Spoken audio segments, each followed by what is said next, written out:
This graph represents a standard video's audience retention. Right here, in the first 3 seconds, 65% of the viewership drops off the map. At Voxel Micro Video Labs, we study these drops to find the cause. Most of the time, the problem is a failed introduction. The modern attention economy operates on a strict clock. You have a 3-second window to prove your value before a scroller moves on to something else. This reaction is driven by thin slicing. Thin slicing is the human brain's ability to draw immediate conclusions from brief exposures, sequentially judging a video's trustworthiness, relevance, and entertainment value in milliseconds. When the brain rejects this initial slice, the content effectively disappears. At this early stage, the intro functions as the only barrier to entry for the rest of your story. During those milliseconds, the brain scans for 3 specific indicators: novelty, relevance, and a total lack of boredom. Familiar openings, like "Welcome back to my channel," instantly trigger a boredom filter. The brain recognizes the pattern, anticipates the delay, and prompts the viewer to swipe. Reaching a viewer requires navigating this biological filter by using specific triggers that prioritize immediate engagement over traditional greetings. To hold a viewer's interest in a crowded feed, creators must deliberately apply these psychological patterns to their opening seconds. One approach involves the curiosity hook. This is a cognitive trigger designed to engage the viewer's intellect by presenting a puzzle. This relies on the open loop. It introduces incomplete information, exploiting how the brain finds unresolved data distressing.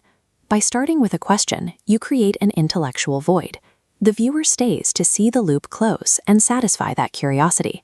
To establish relevance, these questions should address the viewer's specific goals or frustrations right away. When you follow that question by explaining the stakes, what the viewer will miss if they leave, you reinforce the need for an answer. By engineering the hook this way, leaving the video feels like losing access to a necessary piece of information.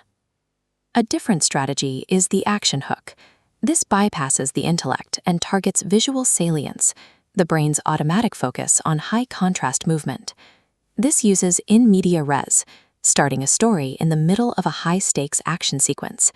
It demands immediate focus, even entirely without context. Rapid overlay swipes, aggressive fast cuts, and bold animated titles create this visual urgency. These elements serve as a pattern interrupter, an unexpected visual or auditory change that breaks a viewer out of the repetitive motion of scrolling.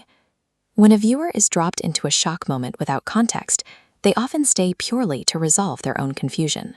Curiosity hooks create questions, but action hooks use visual contrast to stop a viewer in their tracks. However, a successful hook is only a promise. If the video doesn't move forward immediately after those first few seconds, the viewer will still drop off. You can maintain this momentum using the board game mindset. This framework balances necessary explanation with active progression. This scale shows the danger of over-explaining. Front-loading background information stalls the video, causing viewers to leave. The solution is providing essential context, then letting them play. Start the action immediately, revealing deeper details as the story develops. Retention isn't a one-time achievement at the start of a video. It is a constant management of tension and release throughout the entire runtime. The most viral creators rely on these structural frameworks to manage how an audience focuses. They operate on the principle that the first 3 seconds are effectively the most important part of the entire video. This is Voxel Micro Video Labs. Take a look back at the start of this video and identify the specific trigger that kept you watching until the end.